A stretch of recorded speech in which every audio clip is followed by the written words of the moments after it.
Persona 5 Strikers is without a doubt a beautifully designed game, as it blends nearly every mechanic from its turn-based beginnings together with the over-the-top gameplay that we've come to expect from Koei Tecmo's titles. A balance between the two titles I haven't seen since Kingdom Hearts 2 released on the PS2. Yet there is one mechanic that stands out like a sore thumb, something that kinda goes out of its way to feel just a tad clunky. And that is oddly enough the checkpoint system, be it that not in the way you might think. As for the most part, they act like they should be not only a place to save your progress, but a way to travel between the various locations in game, including back to the real world, where we have to face the true horrors of humanity. This of course does allow the player to resupply and regroup where they left off in their metaverse shenanigans, and for that purpose there is absolutely nothing wrong with it. However, there is a teensy-weensy little detail that your SP and HP are fully restored upon leaving the metaverse.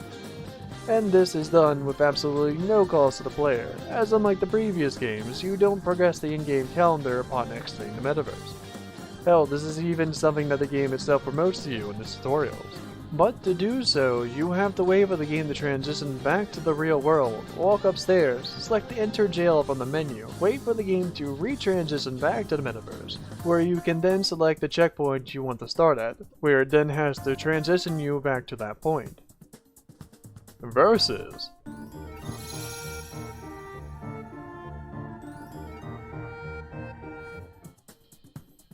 that's quite a bit of a game design oversight, especially when you are actively promoting the player to do that very thing. It honestly feels like this was a leftover game design element, as if the game was originally planned to be structured in the same calendar system as the previous games. And honestly, that wouldn't have been too out of place, considering there is in fact a hard deadline built into the plot.